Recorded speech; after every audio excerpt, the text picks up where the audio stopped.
Bab 5. Keadilan sosial dan demokrasi terpimpin. Saudara-saudara sekalian, belum pernah saya begitu gembira karena setuju 100%. Setuju 100% dengan apa? Dengan yang dikemukakan oleh Ananda mahasiswi itu tadi. Ya, saudara-saudara tadi terbawa terbahak-bahak. Dan sekarang pun juga, tetapi Ananda mahasiswi yang namanya saya tidak tahu kepada mahasiswa-mahasiswa, pemuda-pemuda mahasiswa, saya beritahukan bahwa nama mahasiswi itu tadi ialah Lina. Ananda Lina berkata, marilah kita mengenangkan arwah-arwah kita. Nah, itu tepat betul. Ananda Lina tidak berkata, marilah kita mengenangkan arwah-arwah pahlawan kita yang telah mendahulu kita ke alam baka. Tidak, Ananda Lina berkata, marilah kita mengenangkan arwah-arwah kita. Dan sebagai tadi saya katakan itu tepat sekali. Artinya, saudara harus mengenang arwahmu. Pak Karno harus mengenang engkau arwahnya. Tepat sekali. Barangkali Ananda Lina tadi malam mendengarkan pidato Bapak Presiden. Pada waktu mengunci pidato, Bapak Presiden tadi malam berkata, tiap-tiap manusia nanti di akhirat akan ditanya oleh Tuhan akan pimpinannya.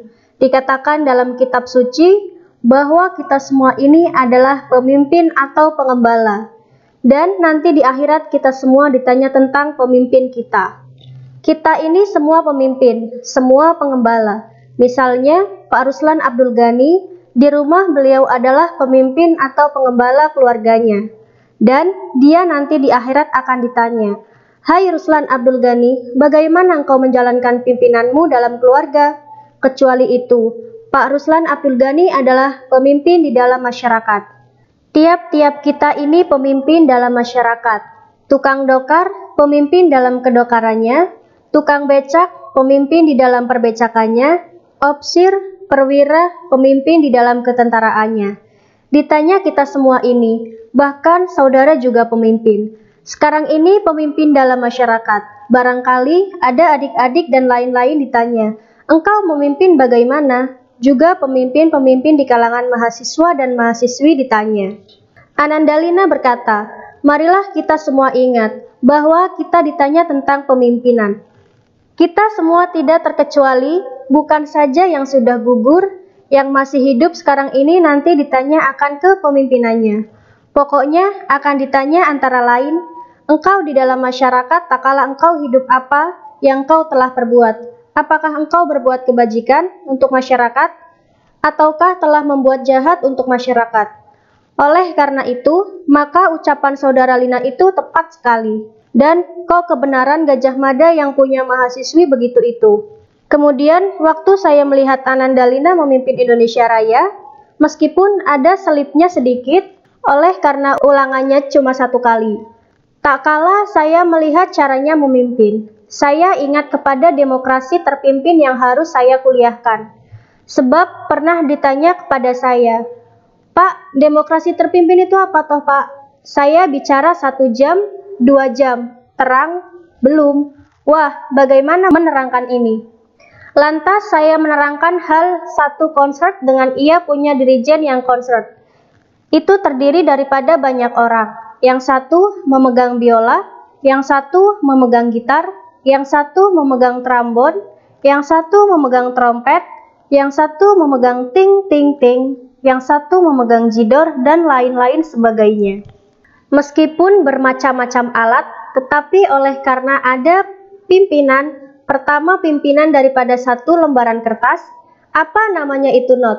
Bahasa Indonesia, not. Misalnya lagu Blue the Now oleh Johann Strauss. Sudah nyata lagunya itu dari not ini. Kemudian dirijen, pemimpin memimpin orkes itu yang terdiri daripada puluhan bahkan ratusan orang.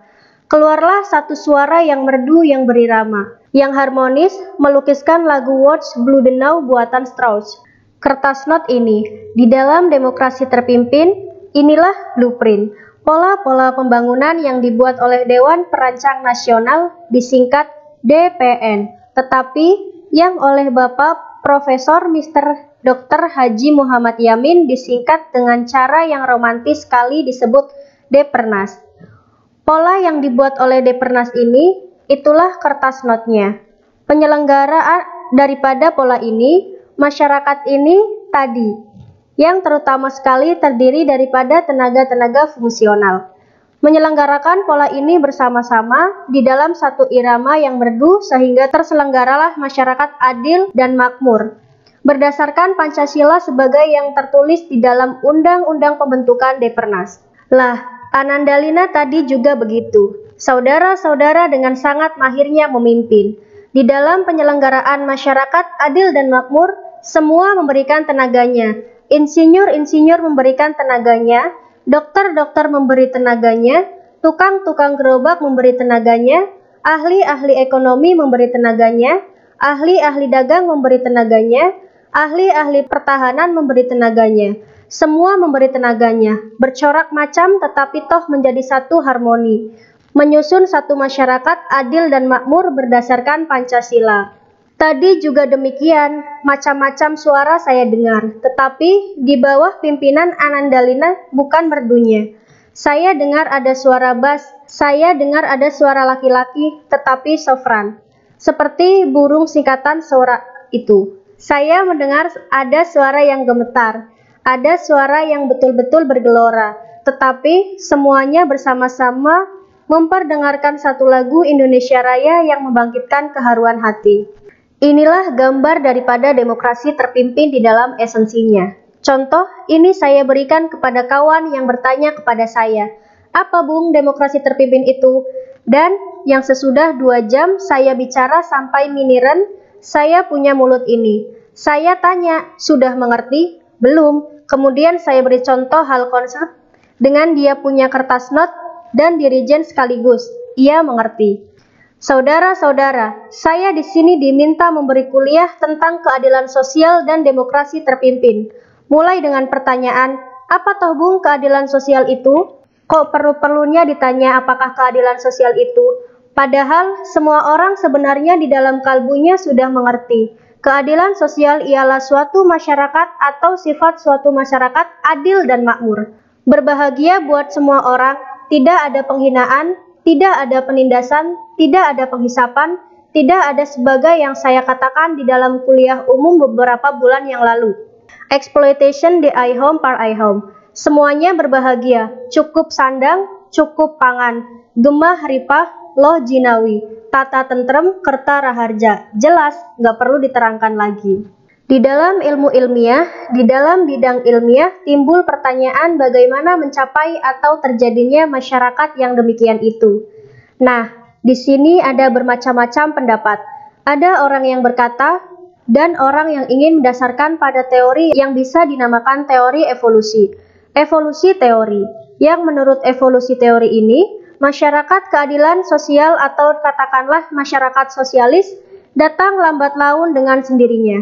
Dalam bahasa Jermannya, Sozialismus ist ein historisch net with the gate. Suatu keharusan historis net with the gate. Mau tidak mau dengan sendirinya, masyarakat bertumbuh, berkembang, berbangkit, berevolusi ke arah sosialisme. Oleh karena itu dikatakan Sozialismus ist ein historisch net with the gate. Garis besar dari evolusi teori adalah sebagai berikut. Bahwa dunia manusia ini tidak selamanya begini. Bahwa dunia manusia itu bertumbuh, berevolusi. Bahwa manusia zaman sekarang lain sekali dengan manusia zaman dulu. Bahwa zaman dulu manusia itu masih biadab, berdiam di hutan, berimba-rimba, kemudian lambat laun bertumbuh-tumbuh. Berevolusi kecerdasannya hingga akhirnya tercapailah ujung kecerdasan dan puncak evolusi itu yang berupa masyarakat sosialisme. Dikatakan fase pertama daripada evolusi teori ini, manusia hidup di dalam gua-gua dan rimba-rimba. Cara pencaharian hidupnya ialah dengan memburu, mencari ikan di sungai atau di laut. Cara yang boleh dikatakan sangat terbelakang. Prehistoris, cara amat terbelakang. Dan nanti saya terangkan di dalam pertumbuhan ini pun berubah akal pikiran, pandangan-pandangan dari manusia itu. Akal pikiran adalah pencerminan, refleksi daripada cara manusia mencari makan dan minum. Mula-mula mencari makan dan minum dengan memburu, dan mencari ikan, berdiam di gua-gua, berimba-rimba, akal pikirannya sesuai dengan keadaan yang demikian itu. Pernah saya kuliahkan mengenai religi, bahkan bentuk religinya sesuai dengan cara hidup yang demikian itu. Bagi manusia di tingkat evolusi yang demikian, yaitu orang yang hidup di dalam rimba, di dalam gua-gua, mencari ikan, berburu, maka ia pun tempat persembahan lain daripada tempat persembahan kita sekarang. Manakala kita sekarang mengenal apa yang dinamakan Tuhan, atau Allah, atau Jehovah, atau God. Dulu dalam tingkat evolusi sedemikian itu yang disembah ialah petir, ialah awan yang berarah, ialah sungai yang dahsyat mengalir, ialah angin lautan, ialah pohon rindang yang memberi perlindungan, ialah batu besar di belakangnya ia bersembunyi. Ia mereka punya Tuhan. Tuhannya berupa petir, geledek, hujan, angin, awan, pohon, lautan, sungai, dan lain-lain sebagainya. Di dalam tingkat kehidupan demikian itu misalnya rakyat Skandinavia zaman dahulu. Ini pernah saya ceritakan di dalam pidato saya tak kala Isra dan Mi'raj di Surabaya. Tak kala mereka masih hidup di dalam hutan dan rimba-rimba, zamannya Germanentig, yang mereka sembah antara lain ialah Wodan atau geledek dan guntur, yang mereka beri nama Thor.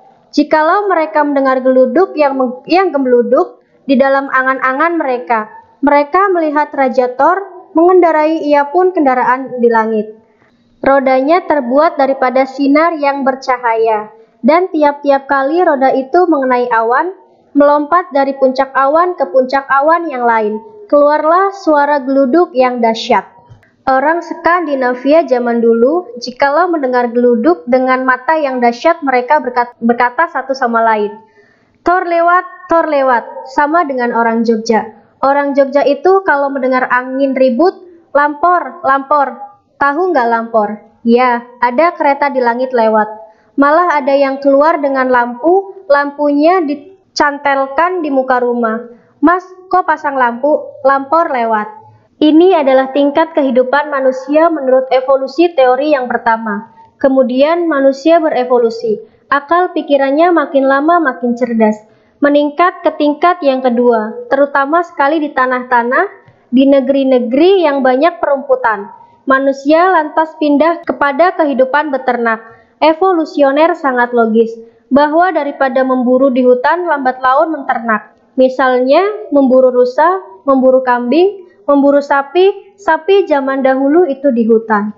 Memburu kerbau, memburu sapi, akhirnya menangkap juga anak sapi atau anak kambing. Mereka belajar ini bisa dipelihara. Lambat laun lantas timbul pikiran, daripada memburu menghadapi bahaya yang begitu banyak, mungkin disambar oleh Thor ini, atau kelelep di dalam sungai. Lebih baik ini saja, mengumpulkan anak kambing atau anak sapi, dipelihara, berkembang biak, menjadi apa yang dinamakan ternak. Berevolusilah ia punya hidup ke arah peternakan, dan dengan itu berevolusi pula ia punya alam pikiran. Bahkan berevolusi ia punya pengertian akan Tuhan. Tadi yang ditakuti ialah Thor atau menyembah pohon, atau menyembah batu seperti tersebut di dalam Bhagavad Gita. Bhagavad Gita itu ajarannya Sri Krishna kepada Arjuna di dalam peperangan Bratayuda. Esensi daripada Bhagavad Gita adalah bahwa Krishna menceritakan hal ini. Tuhan itu rupa-rupa macamnya. Nah, ini tadi berupa Thor. Kemudian lagi berpindah-pindah rupa. Krishna berkata kepada Arjuna, Aku yaitu Tuhan yang dimaksud dengan perkataan aku. Aku adalah di dalam geloranya lautan yang membanting di pantai, fase pertama. Aku adalah di dalam sepoi-nya angin yang meniup, fase pertama. Aku adalah di dalam rindangnya pohon yang memberi perlindungan padamu. Aku adalah di dalam batu di muka mana seorang biadab menekukkan lutut. Aku adalah di dalam harumnya bunga, aku adalah di dalam api, aku adalah di dalam panasnya api, aku adalah di dalam bulan purnama, aku adalah di dalam sinarnya bulan purnama, aku adalah senyumnya gadis yang manis, aku memenuhi semesta alam ini. Demikian pula manusia sebagai tadi saya katakan yang disembah itu selalu berubah-ubah. Thor, beringin, batu, lautan, sungai, dan lain-lain. Di dalam tingkat pertama menjadi tempat persembahan. Tak kala manusia hidup dari peternakan, berpindah ia punya image of worship, Inggrisnya image of worship, daripada pohon dan petir, angin ribut, dan lautan di sungai kepada binatang-binatang. Oleh karena ia hidup dari binatang, ia mengagumkan, memuliakan, bahkan menyembah binatang, menyembah sapi yang restanya masih kita lihat di India sekarang, menyembah gajah, menyembah buaya, menyembah rusa, dan lain-lain sebagainya. Berpindahlah lambat laun manusia ini kepada fase evolusi yang ketiga. Fase evolusi yang ketiga ialah daripada peternakan manusia hidup, belajar hidup dari pertanian, juga logis. Manusia dari asal mulanya sudah omnivor. Omnivor artinya hidup dari segala macam makanan. Herbivor hanya hidup dari tumbuh-tumbuhan seperti sapi. Karnivor hanya hidup dari daging-daging seperti harimau. Manusia adalah omnivor, makan segala, makan daging, makan ikan, tetapi juga makan tumbuh-tumbuhan. Pada waktu di dalam fase pertama, dia sudah makan tumbuh-tumbuhan. Juga oleh karena ia adalah omnivor, di samping makan daging, ia melihat ada jagung, ia makan jagung. Ia melihat ada padi, ia makan padi. Ia melihat ada jipang, ia makan jipang. Ia melihat ada labu, ia makan labu. Ia melihat ada buah-buahan di pohon, ia makan buah-buahan di pohon. Ia melihat ada lembayung, ia makan lembayung. Lambat laun di dalam fase yang kedua itu ialah harus memberi isi perut.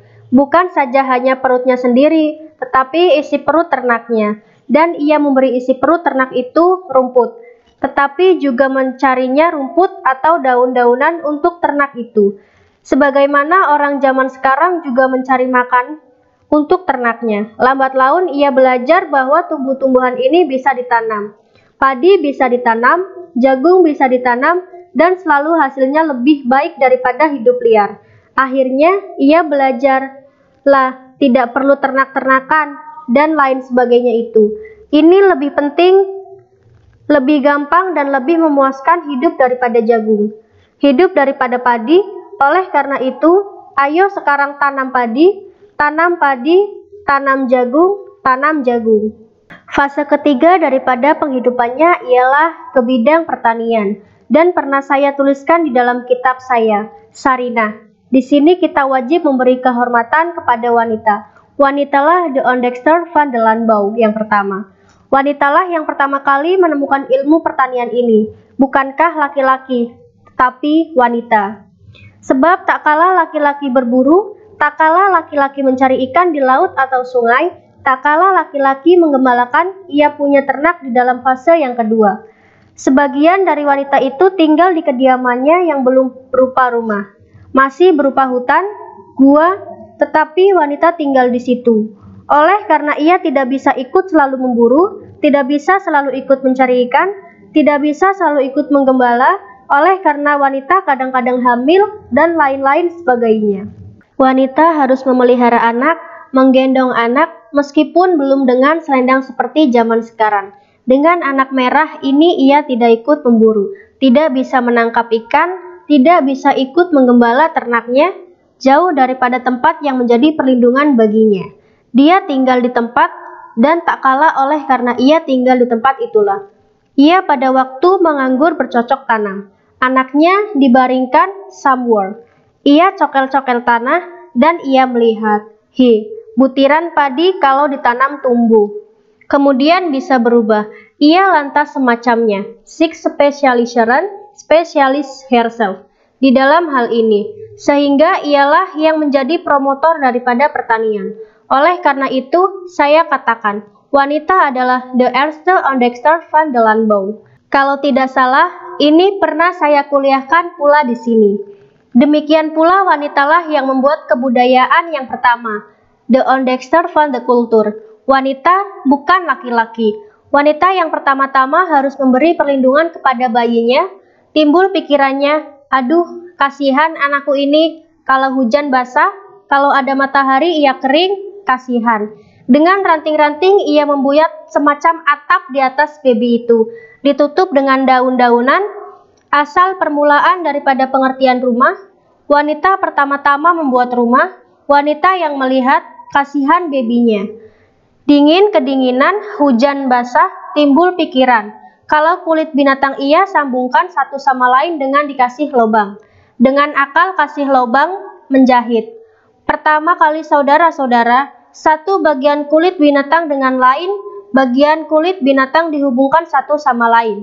Dengan duri, dia dibikin lobang. Dan dengan serat ataukah dengan akar yang halus, ia sambungkan dua hal ini.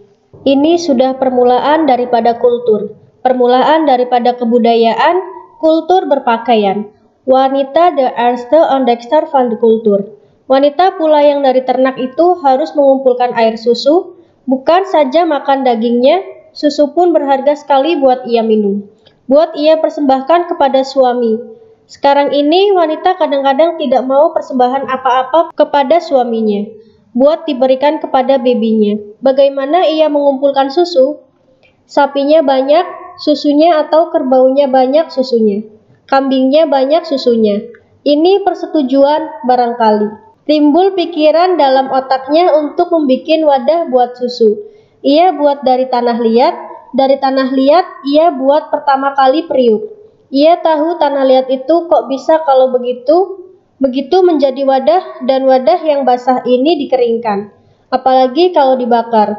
Kemudian ini menjadi periuk, bisa menjadi tempat susu. Jadi jelas benarkah perkataan saya, bahwa wanita adalah de eerste ontdekter van de kultur. Di dalam tingkat hidup yang ketiga, ini yang manusia hidup daripada pertanian terutama sekali. Pindah lagi ia pun gehit.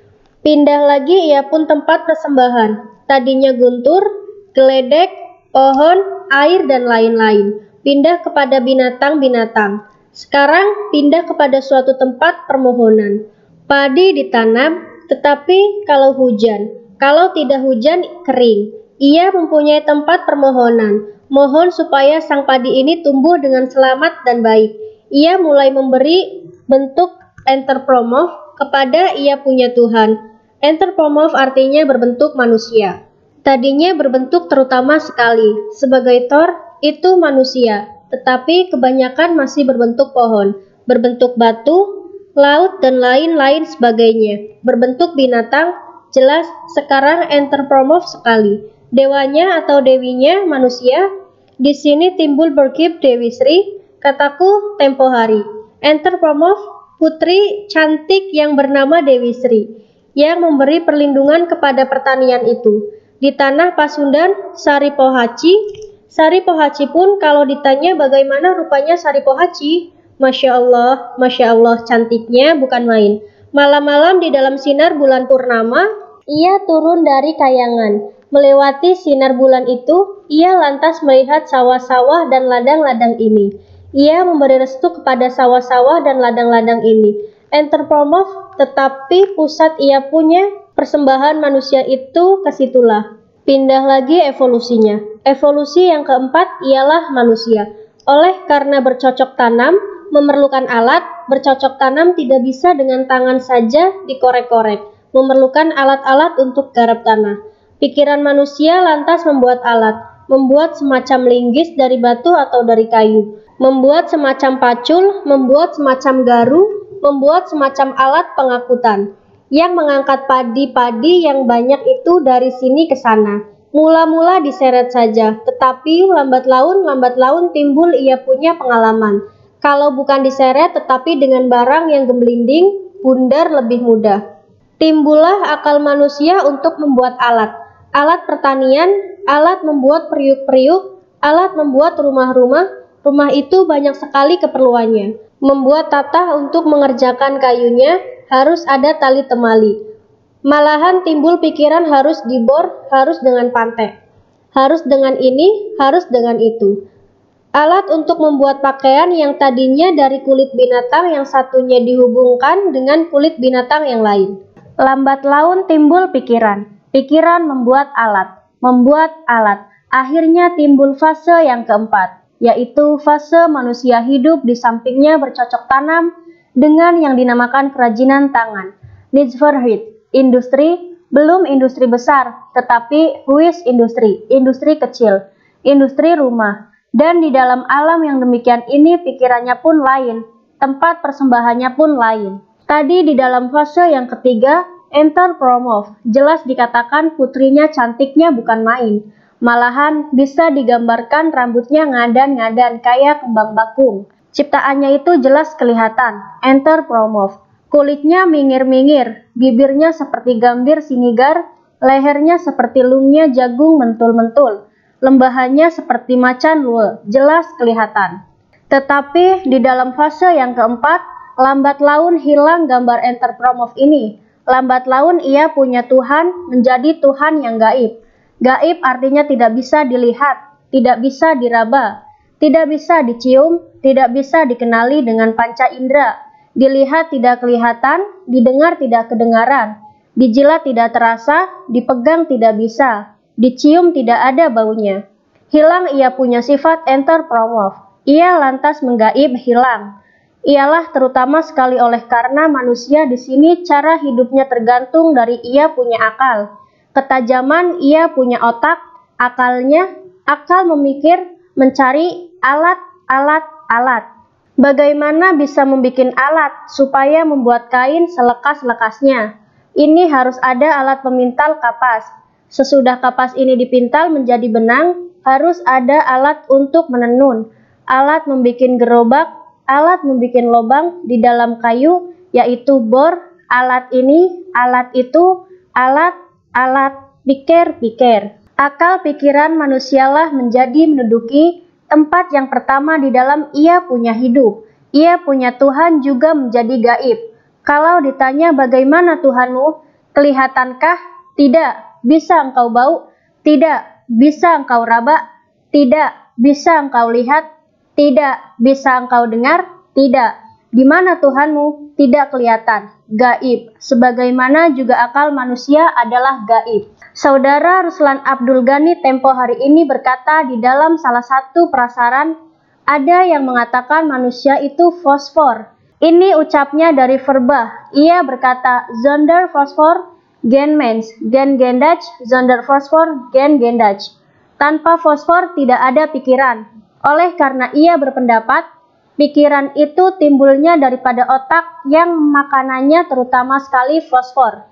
Jadi kalau tidak ada fosfor, tidak ada pikiran. Tidak ada ini, tidak ada itu. Fosfor pokok daripada segala hidup yang di luar daripada kepanca inderaan. Oleh karena manusia di dalam fase keempat, terutama sekali tergantung daripada kecerdasan otaknya, ia punya ketuhanan yang menjadi gaib, abstrak, tidak lagi real. Ini di dalam fase keempat demikian. Fase keempat bertambah maju lagi menurut hukum evolusi, menjadi fase kelima, yaitu fase yang kita namakan fase industrialisme sekarang ini.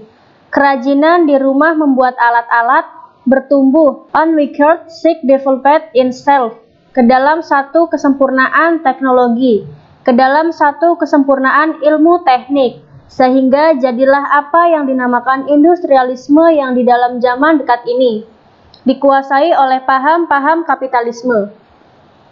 Industrialisme yang membuat alat-alat dan kebutuhan hidup manusia dengan mesin, industrialisme yang mengenal lokomotif, industrialisme yang mengenal kapal-kapal laut, industrialisme yang mengenal pesawat listrik, industrialisme yang mengenal radio, industrialisme yang mengenal alat-alat peperangan yang di luar kekuasaan manusia, industrialisme yang boleh dikatakan menjadi alat hidup manusia sama sekali.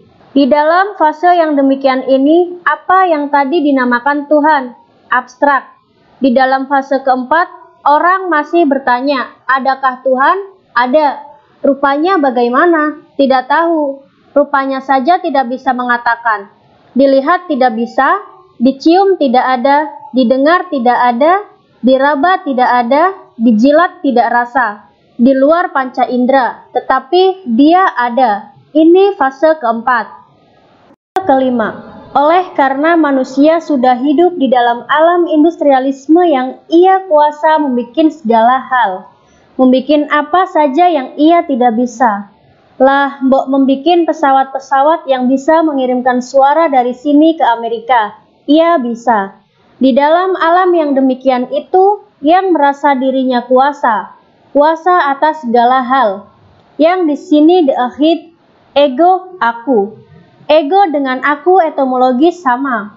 Aku yang berkuasa, aku yang bercakrawati, aku kuasa membuat suara, aku kuasa membuat sinar yang terang, aku berkuasa membuat petir. Tempo hari saya ceritakan bahwa Nikola Tesla bisa membuat petir.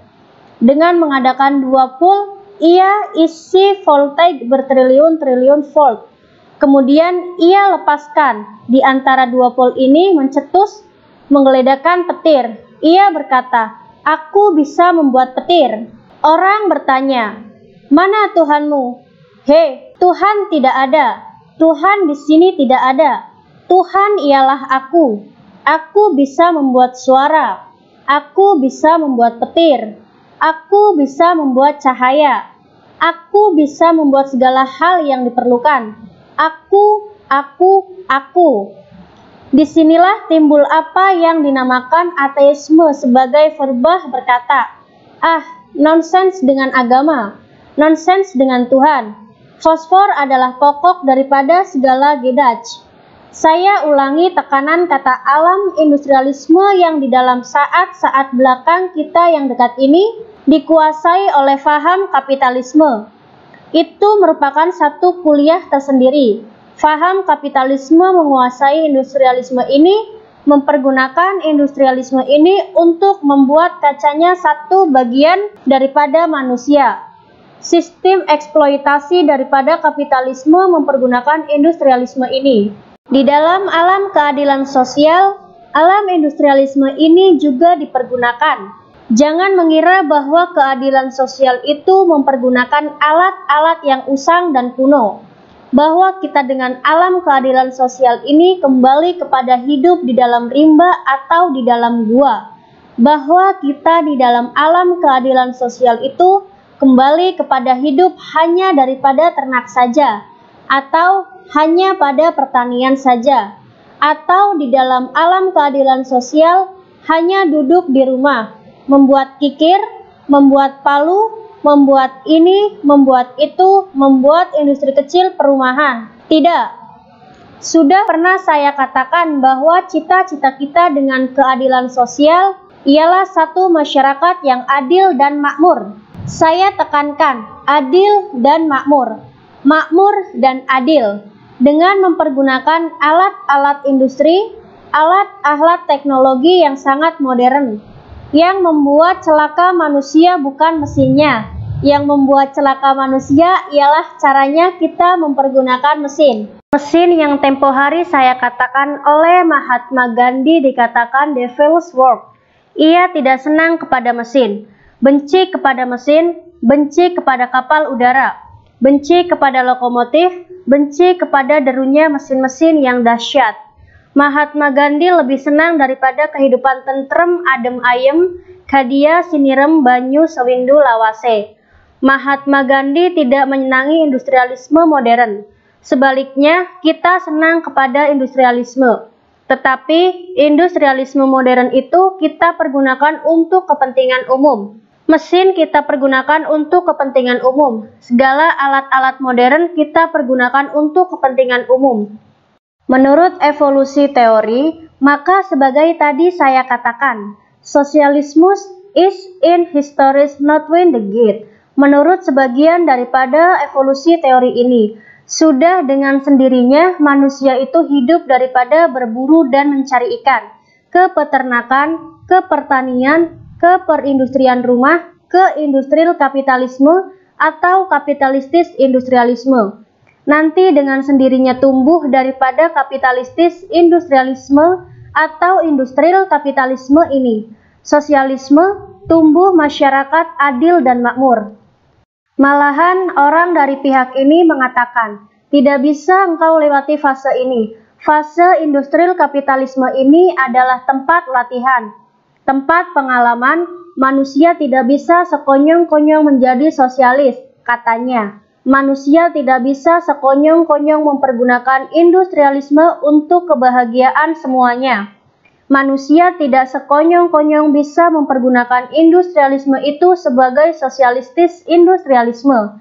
Tetapi manusia itu harus dapat latihan berpuluh-puluh tahun cara mempergunakan mesin, menjalankan pesawat-pesawat, cara mengetahui manajemen. Ini terutama sekali dikatakan, manajemen ini, wah ini yang paling penting. Tidak bisa orang sekonyong-konyong tahu manajemen, sekonyong-konyong bisa. Meskipun diberi mesin 1.000, 2.000, 4.000, 5.000, 10.000, sekonyong-konyong ia bisa membuat satu masyarakat adil dan makmur, sosialistis, satu pendirian, saudara-saudara. Ia katakan, ya, ini dengan sendirinya tumbuh, reaksi daripada kaum yang di dalam sistem kapitalisme ditindas. Ingat tempo hari saya memberikan kuliah di sini, bahwa di seluruh sejarah manusia itu selalu ada pertentangan. Selalu ada class and start, selalu ada pertentangan kelas. Dulu di dalam zaman feodal, pertentangan kelas antara tuan feodal dengan rakyat yang difeodali. Di dalam alam kapitalisme juga ada pertentangan kelas antara kelas kapitalis dengan kelas proletar. Dengan sendirinya, maka kesadaran kelas-kelas sandwich makin lama makin tumbuh, makin lama makin tumbuh, sehingga makin bertumbuhnya kelas sandwich daripada kelas proletar ini lama-lama disorganizer di dalam kekuatan-kekuatan yang berupa Vakforezen Neging, kumpulan-kumpulan, serikat-serikat, sekerja dan lain sebagainya. Sehingga kekuasaan daripada kaum kapitalis ini lambat laun dikrokoti, dikrikiti, digrogoti. Tempo hari saya sebutkan ini adalah Witholist teori. Dengan sendirinya kapitalisme itu Witholist. Lama-lama dengan sendirinya kapitalisme ini yang Withold. Tergrogoti, makin lama makin mengkerut, makin lama makin mengkeret. Dengan sendirinya timbullah satu masyarakat sosialisme. Ini yang dinamakan evolusi teori di dalam without konsekuensi, tanpa perjuangan. Boleh dikatakan dengan sendirinya, as it's in history, not one the gate. Sudah kerja saja biasa, ambillah pengalaman. Dengan sendirinya nanti. Dengan sendirinya nanti toh datang alam sosialisme. Di dalam kuliah saya yang akhir di Yogyakarta, saya sudah katakan bahwa ada teori lain yang menentang Witholist teori ini. Teori yang berkata kapitalisme tidak bisa mengkeret dengan sendirinya. Kapitalisme tidak bisa gugur dengan sendirinya. Tidak bisa. Tetapi pada satu saat kapitalisme ini hanya dapat digugurkan. Digugurkan dengan tangannya kaum proletar yang terhimpun di dalam satu masa aksi yang hebat. Digugurkan dengan tenaganya kaum proletar yang merebut kekuasaan daripada tangannya kaum kapitalisme itu. Kemudian diadakan satu sistem oleh proletar sendiri untuk mempergunakan alat-alat industrialisme yang modern ini bagi kepentingan kaum proletar. Inilah yang tempo hari saya katakan kepada saudara-saudara, yang dinamakan revolusioner teori van de Dereks aksi. Teori revolusioner daripada aksi direct, aksi langsung, bukan menunggu terjadinya sosialisme sebagai satu historis not when the gate.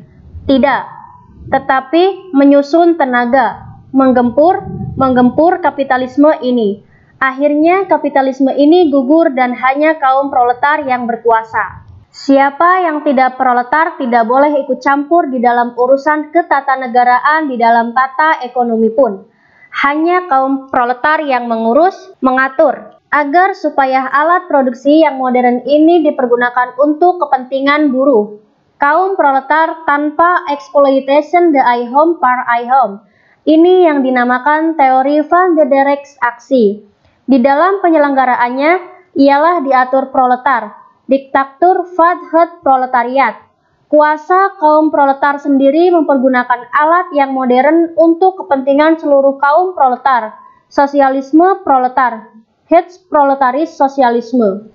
Berhadapan dengan teori ini, lambat laun di dalam abad ke-20 atau lebih tegas permulaan abad ke-20, timbullah suara-suara ni Sosialisme adalah benar suatu unsur not with the gate, tetapi itu tidak berarti bahwa sosialisme itu jatuh dari langit seperti air embun jatuh dari langit di waktu malam. Sosialisme harus diperjuangkan, meski ia 1000 kali not win the gate, meskipun ia 1000 kali historis not win the gate. Ia hanyalah menjadi satu realits dengan perjuangan. 1. Nomor 2, tidak perlu manusia itu fase pertama dulu, fase kedua dulu, fase ketiga dulu, fase keempat dulu, fase kelima dulu, baru sosialisme. Tidak perlu. Ini adalah teori yang timbul pada permulaan abad ke-20. Pada permulaan abad ke-20, sebetulnya gerakan kaum buruh di Eropa yang saudara-saudara mengerti bahwa teori-teori ini terutama sekali timbul di dalam gerakan kaum buruh oleh belum mempunyai pengalaman. Pada permulaan abad ke-20 atau akhir ke-19, belum ada contoh bahwa suatu bangsa mencoba menyelenggarakan sosialisme. Belum ada. Saudara mengetahui bahwa negara sosialis yang pertama terjadinya di dalam tahun 1917 di Uni Soviet yang tempo hari saya katakan. Tidak disangka-sangka oleh ahli sejarah, terutama sekali ahli sejarah peperangan dunia pertama. Peperangan dunia pertama mempunyai war aim. Mengalahkan satu pihak, ini mesti kalah. Ini mesti menang. Jebul yang timbul dari peperangan dunia yang pertama bukan menangnya ini, bukan gugurnya ini, tetapi suatu hal yang sama sekali tidak disangka-sangka, yaitu timbul berdirinya negara sosialis di Rusia yang bernama Uni Soviet. Hingga tempo hari saya sitirkan salah orang sosialis yang berkata, "War is a strange alchemist." Apa yang sebenarnya hendak buat tidak terjadi, tetapi muncullah suatu hal yang sama sekali tidak tersangka-sangka. Perang Dunia Pertama menghasilkan barang yang tidak tersangka-sangka, yaitu terjadinya negara sosialis di Uni Soviet. Pada permulaan abad ke-20 dan abad ke-19, manusia belum melihat contoh penyelenggaraan sosialisme. Sebagai sekarang orang melihat contoh penyelenggaraan sosialisme in Alsace-Lorraine. Saudara-saudara mengetahui bahwa sesudah peperangan dunia yang kedua juga timbul yang tidak tersangka-sangka. Peperangan dunia kedua yang kancahnya berkobar-kobar, bernyala-nyala, berapi-api di seluruh dunia, dimaksudkan untuk menimbulkan kemenangan bagi Allied Forces, negara-negara sekutu. Hancur leburnya negara-negara yang tergabung di dalam fasisme, Jerman, Italia, Jepang. Apa yang terjadi sebagai peneloran dari peperangan dunia yang kedua ini juga, sekali lagi, war is a strange alchemist. Dengan tidak tersangka-sangka timbul negara-negara sosialis yang baru. Sampai sekarang kalau tidak salah terjadi 15 negara sosialis baru di dunia ini. Sebagai akibat peperangan dunia yang kedua, sehingga manusia sekarang lain daripada manusia dulu. Manusia sekarang lain daripada manusia pada permulaan abad ke-20, lain daripada manusia di dalam akhir abad ke-19. Manusia sekarang melihat beberapa contoh in Alsace-Lorraine. Pada akhir abad ke-19, permulaan abad ke-20, belum ada suatu contoh. Sehingga pada waktu itu terutama sekali, sebagian besar dari kaum sosialis mengikuti teori evolusi in Alsace consequence itu tadi. Sosialismus is in historis not when the get. Sosialisme nanti datang sendiri. Ya, biarlah kita mengalami alam kapitalisme ini. Sebagai alam latihan, alam pengalaman mempergunakan alat-alat modern, alam pengalaman hal manajemen, alam untuk mendidik sosialis Bewusstkeit. Sedalam-dalamnya di dalam kalangan kaum proletar. Ini adalah satu fase yang perlu dikatakan. Perlu. Juga satu fase historis not when the get. Tanpa fase kelima ini, tidak bisa engkau mengadakan sosialisme. Tidak bisa engkau ujuk-ujuk dari kelas 3 naik ke kelas 7. Meski mengalami kelas 4, kelas 5, kelas 6 dulu. Teori ini pada permulaan abad ke-20 mulai ada yang menentang, yaitu yang dinamakan kaum sosialis revolusioner. Antara lain seorang wanita lagi, namanya Rosa Luxemburg, yang berkata, nih, tidak perlu fase 1 dulu, fase 2 dulu, fase 3 dulu, fase 4, fase 5, kemudian baru sosialisme. Tidak perlu. Boleh dilompati fase kapitalisme ini. Dari fase keempat, bisa melompat ke fase keenam. Luxemburg mengatakan teorinya itu teori dalam bahasa Belanda, Van Sprung, pelompatan fase. Teori de Van Sprung, bahasa Jermannya. Penting sekali teori Rosa Luxemburg ini. Teori de Van Sprung melompati dan teori ini ternyata benar. Ternyata benar di dalam alam sekarang, di mana orang mempunyai penglihatan-penglihatan, pengalaman-pengalaman. Saudara melihat beberapa negara yang ditanya bobrok sama sekali, yang sama sekali lebih mesum daripada kita. Karena ada contoh melihat, sebab ia hidup di dalam abad ke-20, melihat contoh di Uni Soviet begitu, di RRT begitu, di negara lain begitu. Oh, sekonyong-konyong kok bisa dari sini ke sini. Bisa Presiden Van Sprung ini. Misalnya saya ambil satu contoh, Uzbekistan 34 tahun yang lalu. Masya Allah, perkara terbelakangnya bukan main. Atau Mongolia yang pernah saya datangi. Uzbekistan pun pernah saya datangi. Mongolia dengan ibu kotanya Ulaanbaatar 30 tahun yang lalu. Masya Allah terbelakangnya. Maaf, tempo hari saya berkata di Mongolia itu 30 tahun yang lalu. Wanita-wanita ganti celana 1 tahun sekali. Tidak ada wanita bisa membaca, bisa menulis. Orang laki-laki pun 95% tidak bisa membaca dan menulis. Orang di sana cuma bisa mengembala kambing, gembala. Lah kok sekarang di dalam tahun 1956 saya datang di Ulaanbaatar, yang di dalam kitabnya Sven Hedin. Di dalam permulaan abad ke-20 Ulaanbaatar dilukiskan sebagai suatu kota yang bukan kota, yang rumah-rumahnya tidak ada. Cuma tenda, jerk namanya, terbuat daripada kulit onta, kulit kuda atau kulit sapi. Kotor sama sekali. Datang di Ulaanbaatar ini berbulan-bulan melewati padang pasir. Di Ulaanbaatar sendiri sangat terbelakang. Tidak ada orang yang bisa membaca dan menulis. Kemudian didatangi pula oleh Dr. Hanina Wihel yang menulis buku dan barangkali ada di perpustakaan sini, The Frau in Soviet Rusland, atau ada kitab nomor 2, The Frau in Het Soviet Osten, mengenai wanita, The Front is Soviet Rusland, atau buku lain The Front is Het Soviet Osten. Dr. Hanina Wihel mengatakan pada waktu ia datang di situ keadaan masih mesum sekali. Saya datang di Ulaanbaatar, melihat jalan-jalan terbuat daripada aspal, melihat ada pabrik besar canning industri, membuat makanan dalam blik. Hasil daripada ternak, daging sapi, daging kuda, daging ini, daging itu, dimasak di dalam pabrik itu. Keluar dari pabrik itu blik. Blik rasanya nyaman. Saya melihat universitas yang, waduh, kalau saya melihat Gajah Mada ini, saya melihat gedung parlementer bertingkat 4. Saya melihat museum geologi yang Masya Allah penuhnya ia punya koleksi daripada batu-batu yang terdapat di Mongolia.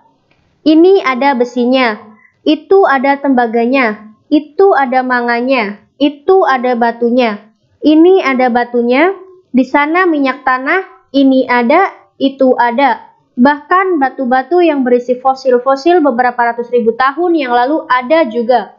Kemajuan bukan main, dan kemajuan ini berkat penyelenggaraan teori Van Sprung, teori melompati. Mongolia tidak perlu mengalami kapitalismus, walaupun dulu masih hidup di dalam fase yang kedua. Peternakan sekonyong-konyong melompati fase 3, fase 4, fase 5, menjadi satu bangsa yang menyelenggarakan sosialismus. Kita bangsa Indonesia ini sebenarnya juga di dalam keadaan yang demikian. Kita melakukan revolusi sudah 14 tahun, dan sekarang datanglah saatnya kita menyelenggarakan masyarakat adil dan makmur berdasarkan Pancasila, sebagai tertulis dalam Undang-Undang Perbuatan di Pernas. Apakah perlu kita juga mengalami lebih dahulu fase kapitalismus? Saudara-saudara barangkali mengatakan, Ya, kita sudah mengalami kapitalisme. Belum 100%, kita mengalami imperialisme. Kita mengalami imperialisme di dalam segala ketidakenakannya. Tetapi kita belum mengalami industrialisme, industrial kapitalisme, atau kapitalistis industrialisme. Belum kita alami. Belum kita alami sebagai rakyat Prancis mengalaminya, rakyat Inggris mengalaminya, rakyat Jerman mengalaminya. Belum. Kita masih sebagai besar hidup dalam fase agraris, ditambah sebagai hidup dalam fase keempat huis industri. Tetapi apakah kita harus mengalami fase industrial kapitalisme, kapitalistis industrialisme agar supaya kita bisa mengalami atau menyelenggarakan, membina, mengadakan satu masyarakat adil dan makmur? Keadilan sosial? Tidak, sama sekali tidak. Pertama, pengalaman bangsa-bangsa lain bisa kita pergunakan, dan demikianlah yang dipergunakan pula oleh bangsa-bangsa yang setaraf dengan kita. Dipergunakan oleh rakyat India melihat di negeri-negeri lain, dipergunakan oleh rakyat Mesir melihat keadaan di negeri-negeri lain, melihat Yugoslavia yang dulu juga masih separuh-separuh hidup di dalam fase keempat, melihat pengalaman dari mana-mana. Sekarang mereka mencoba dengan hasil yang agak memuaskan.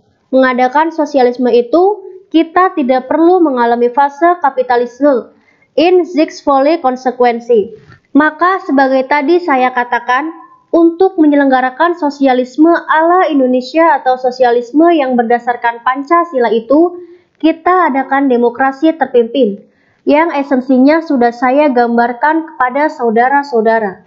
Dengan caranya Ananda Lina memimpin lagu Indonesia Raya, semua menyumbangkan ia punya tenaga di bawah pemimpin satu blueprint, kitab notnya, kertas notnya, di bawah pimpinan seorang dirijen dan tidak perlu itu, tidak harus bersama Soekarno, seorang dirijen yang bisa memimpin irama ini. Tetapi dirijen itu sebetulnya juga cuma satu. Ya, satu teknis sebenarnya yang menjadi pemimpin ini.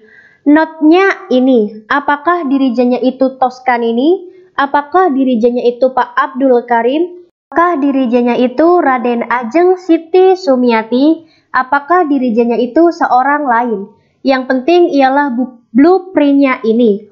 Words die Blue the Now dari Johann Strauss, atau Uber die Wollen dari Inovici, atau lagu lain, yang penting blueprintnya yang dibuat oleh DPN ini. Maka di dalam hal ini, sebagai saya katakan, semua harus menyumbangkan tenaganya, terutama sekali daripada engkau sekalian. Engkau sekalian yang beberapa kali tiap kali saya katakan, hei pemuda-pemuda dan pemudi-pemudi, engkau diharapkan menjadi kader pembangunan, kader pembangunan. Tetapi di dalam melatih dirimu menjadi kader, menyusun dirimu, menyiapkan dirimu menjadi kader, bukan sekedar engkau punya otak itu harus diisi dengan pengetahuan. Oh, teknis harus mengetahui hukum. Turki teknis harus mengetahui hukum Newton. Teknik harus mengetahui hukum Faraday. Teknik harus mengetahui momen. Teknik harus mengetahui Gaussen beton. Atau ahli hukum harus mengetahui teori ini, teori itu. Atau dokter harus mengetahui virologi, atau bakteriologi, atau urologi, atau cirologi, atau anatomi. Bukan sekedar itu yang diperlukan. Saudara harus mengisi, saudara punya otak dengan teknis for the hit yang secukup-cukupnya. Tetapi di samping itu, saudara-saudara harus mengerti blueprint ini. Jiwamu harus jiwa blueprint ini. Jiwamu harus jiwa ingin menyumbangkan tenagamu di dalam orkes maha besar rakyat Indonesia 85 juta, agar supaya menurut blueprint ini di Indonesia terselenggara satu masyarakat adil dan makmur ala Pancasila. Dadamu harus berkobar-kobar dengan hal ini. Ya, barangkali orang-orang tua ada yang tidak mengerti blueprint tadi. Ya, maklumlah orang tua. Engkau dihidupkan di dalam abad ke-20, engkau masuk bangku universitas dalam tahun 55, 56, 57, 58, 59. Engkau barangkali berumur 22 tahun. Engkau bibit muda, hidup di dalam alam sekarang. tetapi orang tua itu ada dapurnya. Dapur pendidikannya itu alam dulu, alam Belanda, alam Holland the King. Yang diketahui cuma kitab-kitab bahasa Belanda. Profesor Kahn berkata demikian. Profesor Kranenburg berkata demikian. Bahkan tentang trias politik, Montesquieu berkata demikian. Max Weber berkata demikian. Profesor Jung berkata demikian. Dengan bekal dari dapur ini, ia pindah ke dalam alam sekarang. Kadang-kadang ia tidak mengerti alam sekarang ini. Maka oleh karena itu saya berkata kepadamu sekalian, hei pemuda dan pemudi, engkau punya kewajiban sebagai mahasiswa, bukan hanya engkau terima segala apa yang diajarkan, tetapi engkau juga mesti belajar berpikir bebas. Berpikir bebas mengalami, bukan liberalisme, berpikir bebas. In this opening, mengertikan suasana baru. Ini blueprint, ini kitab note, berpikir bebas. Bagaimana aku bisa menyumbang? Ini begini sebabnya, begini sebabnya. Maaf, saya tidak mengkritik profesor-profesor, tidak. Tetapi bukan di Yogyakarta. Di Yogyakarta tidak ada. Tetapi di lain tempat ada profesor-profesor yang menderita penyakit snobism. Snobism itu yaitu yayao. Wah, tiap-tiap hal dia tanya kepada mahasiswa. Apa questionnya apa? Sifatnya apa? Ya Pak, ini begini, ini begini. Dari kitab mana? Lantas engkau harus bisa quote. Dari kitab Jung Vagina sekian. Wah, pintar engkau. Atau sang profesor sendiri kalau memberi kuliah. Oh, sebentar nama-nama suatu kitab ia sebutkan. Kitab Kranenburg, kitab ini, kitab itu. Yang pernah saya di dalam kuliah di Bandung. Saya sinyalir ini ke Kranenburgan. Apa yang saya katakan di Bandung, saya katakan di Bandung begini. Dan saya ulangi pada waktu saya berpidato di hadapan Disnatalis Universitas Indonesia beberapa hari yang lalu. Kenyataan dunia ini, dunia manusia yang 2.800 juta manusia ini bukan hanya ribuan, bukan hanya puluhan ribu, bukan hanya ratusan ribu, bukan hanya jutaan, tetapi 2.800 juta manusia. Nyata dunia terpecah belah menjadi beberapa golongan. Satu golongan besar yang pengikutnya 1.000 juta, pengikut dari Marx and Engels, pengikut daripada Communistis Manifest. Ada lagi satu golongan besar yang pengikutnya juga hampir 1.000 juta manusia. Pengikut dari falsafah Thomas Jefferson telah menulis Declaration of Independence America. Oleh Bertrand Russell, ahli falsafah Inggris yang kenamaan bahwa dunia ini terpecah belah menjadi dua golongan. Yang satu golongan pengikut daripada Declaration of Independence falsafah Thomas Jefferson, di satu pihak pengikut daripada Communistis Manifest. Di dalam pidato saya 17 Agustus 1958, saya berkata, ada golongan yang ketiga, yaitu golongannya bangsa-bangsa Asia dan Afrika, yang tidak ikut ini, tidak ikut itu, tetapi golongan yang hendak mendirikan tanah airnya sendiri menurut kepribadian sendiri-sendiri. Tetapi nyata ini golongan yang besar pengikut Communistis Manifest, pengikut falsafah Thomas Jefferson, yang setidaknya profesor-profesor itu harus mengetahui ini, mengetahui itu, ya apa tidak. Pengikutnya itu bukan puluhan manusia, tetapi ribuan juta manusia.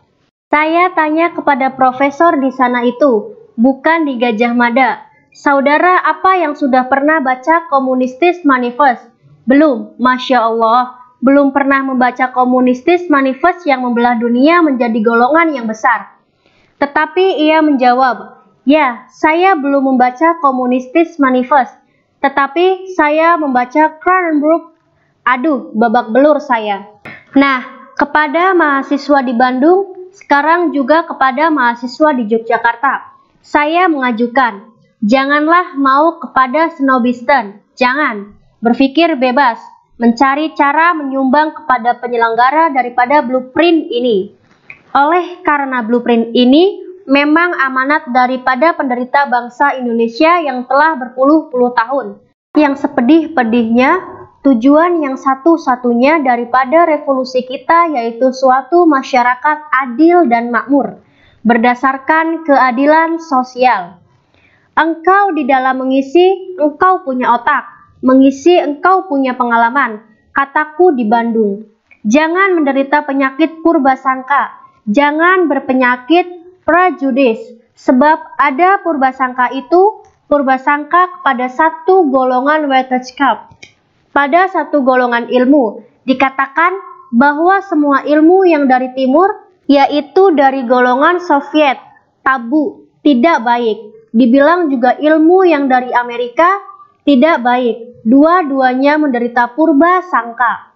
Padahal kita yang hendak membangun, yang hendak menyelenggarakan blueprint ini, kita membutuhkan pengalaman-pengalaman, kita membutuhkan kepandaian, membutuhkan keprigelan, human dan lain-lain, material investment, mental investment, technical and managerial know-how, kataku. Kita membutuhkan segala hal ini, dan menurut teori Van Sprong kita harus melihat, mengambil oper pengalaman-pengalaman daripada bangsa-bangsa lain yang berguna bagi kita. Pergilah melihat bangsa-bangsa lain itu.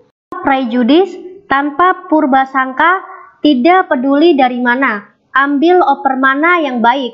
Yang dari Amerika baik, ambil oper. Yang dari Uni Soviet baik, ambil oper. Kita yang di dalam zaman sekarang ini harus dengan lekas bekerja, harus dengan lekas menyusun masyarakat adil dan makmur itu. Bahkan di Bandung dan di Jakarta saya katakan, di dalam 2-3 tahun ini kita harus sudah mencapai suatu momentum concert. Meskipun minimal di atas lapangan pembangunan ekonomi. Entah momentum concert ini di lapangan produksi padi yang sekarang kita masih selalu harus mengimpor, entah momentum concert di dalam lapangan membuat bahan pakaian, entah momentum concert di dalam lapangan membuat bahan-bahan keperluan hidup yang kecil-kecil.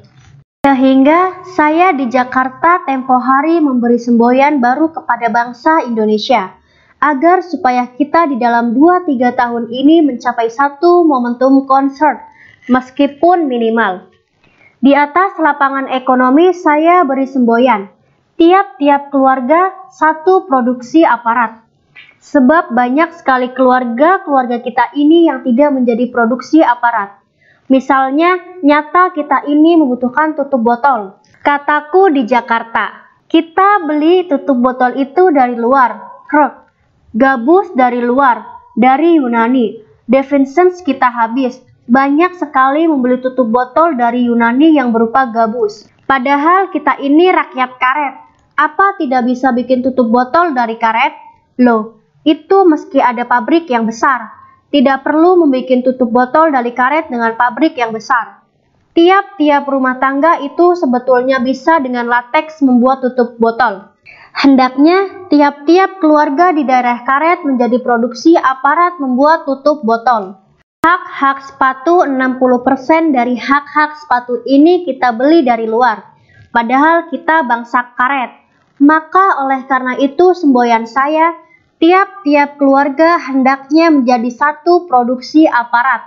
Dengan demikian di dalam tempo 2-3 tahun kita sudah bisa mencapai satu momentum concert, meskipun minimal di atas lapangan pembangunan ekonomi. Saudara-saudara, kalau engkau mengerti keharusan masyarakat keadilan sosial, jikalau engkau mengerti bahwa masyarakat keadilan sosial itu adalah amanat daripada leluhurmu yang telah menderita. Amanat dari semua pejuang-pejuang yang telah mengangkat lebih dahulu yang termasuk di dalam doa daripada Ananda Lina. Yang tadi mengatakan, arwahnya harus kita peringati.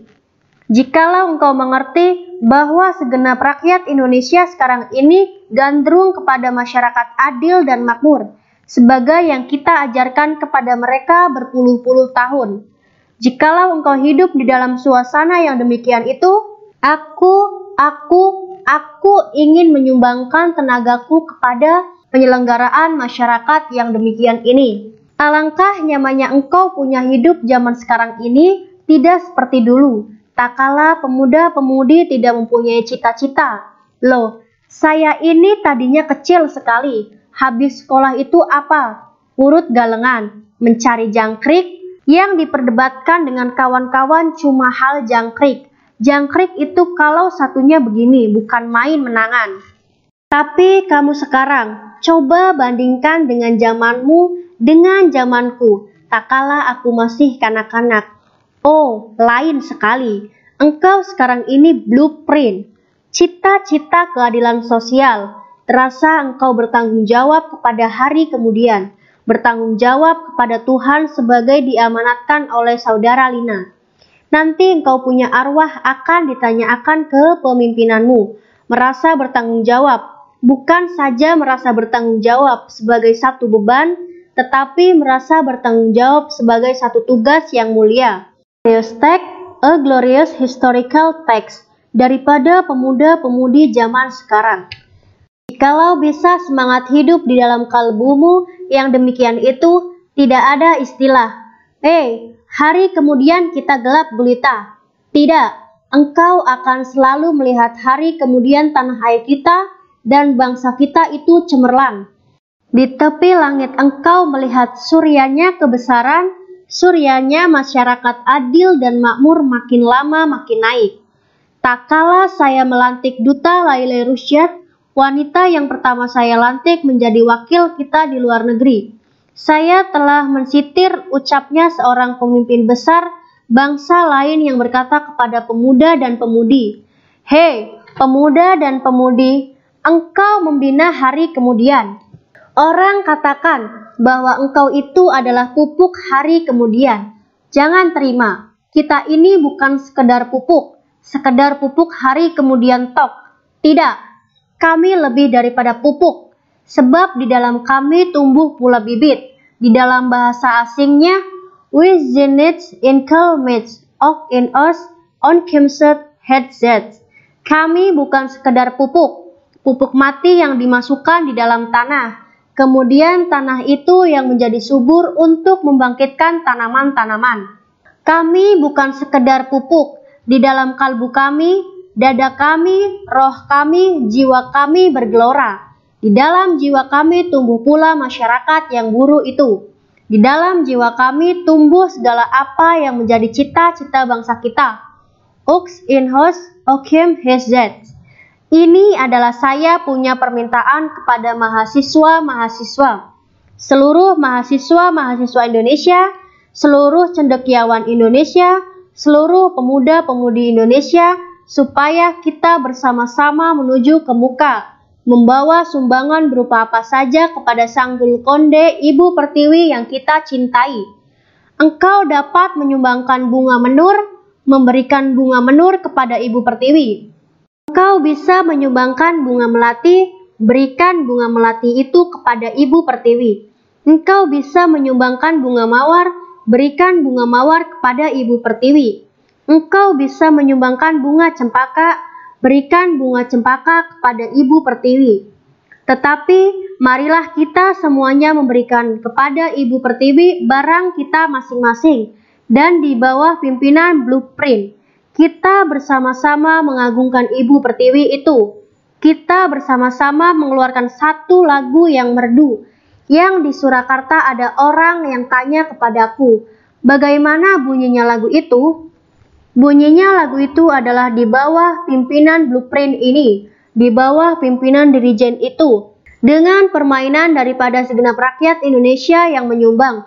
Lagu itu berbunyi, sosialisme Indonesia. Sosialisme Indonesia, sosialisme, sosialisme, adil makmur, adil makmur. Lagunya yang merdu yang memang menjadi cita-cita bangsa kita sejak berpuluh-puluh bahkan ratusan tahun. Inilah harapanku kepadamu sekalian. Terima kasih. Bab 5 selesai.